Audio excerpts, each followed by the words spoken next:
Her birthday is. Oh, you got this on. It's September. And she said, I want to go to the game.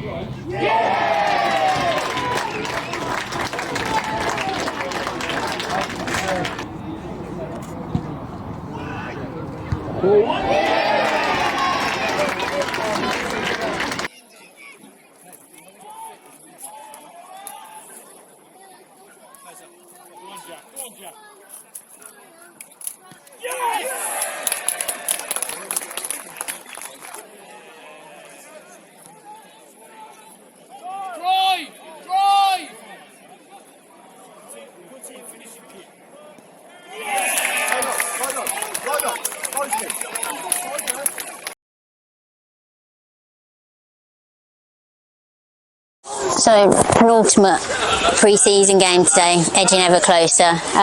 What are your thoughts on that game? I thought it was a real good workout for us today.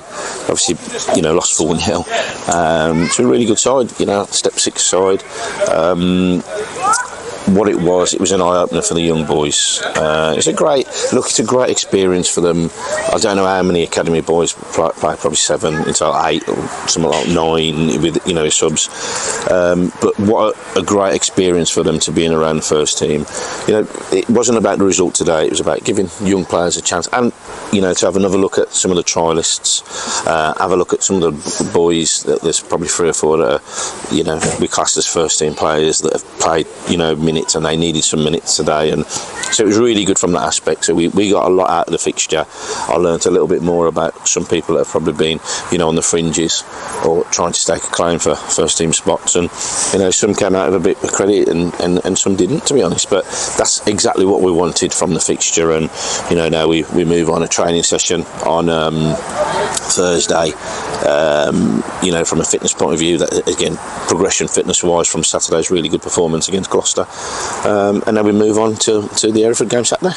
I just wanted to touch on, you mentioned the academy boys. You've made quite a thing of it in the past couple of seasons, giving them a chance. You got Adam Hansen, who's taking his chances. We had, like you said, probably 5 or 6 debuts today from F&E boys. Tough test against good football inside, and they're on the up at the moment.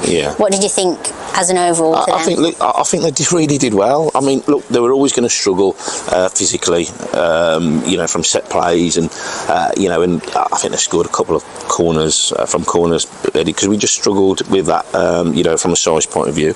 But I think they acquitted themselves. Look, it's really difficult coming into this kind of environment against a team, like you said, they've got a lot of momentum. They've had a couple of promotions, and it's difficult. And some of the boys are really, really nervous. But they've got to, if they want to play at any level, then they've got to try and get used to these kind of occasions. And I thought they took it, they took it in their stride. And it was a little bit difficult for some of them. And but we knew we didn't. We certainly haven't wanted to throw them in and kill them. We knew that we had a few niggles. I didn't want to play. There was a lot of boys that we left at home on purpose. But I think it's great to see those young players play. And over the last couple of years, last 2 or 3 years, we've used a lot of boys from the programme, and we'll always continue to do that. But obviously they've got to be good enough. And I think at the minute it shows that they're probably not quite ready, which is fine, because that's what they're.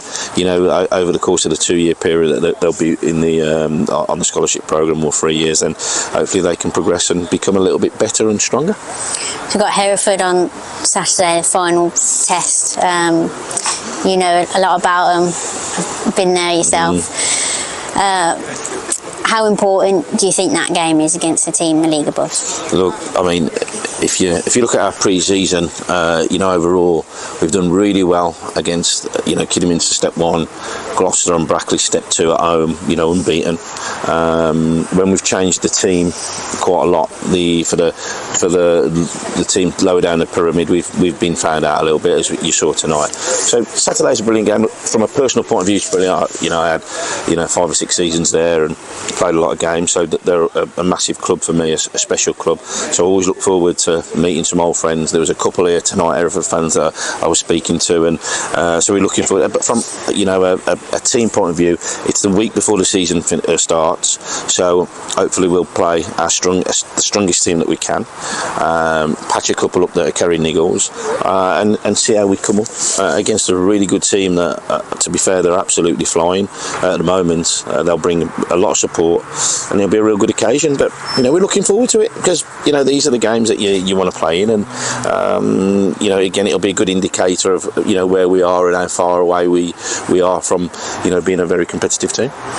So on how far away we are in terms of transfer news, I know you don't want to delve too much into it, but would you say we're still missing a couple from the final product? And I presume, obviously, silly question, but you're working on that at the moment. Yeah, non-stop. I mean, today, second half, I'm in the stand, on my phone, because I didn't want to be, on the bench on the phone, trying to get a couple of things over the line. So working really hard in the background, really close on a couple.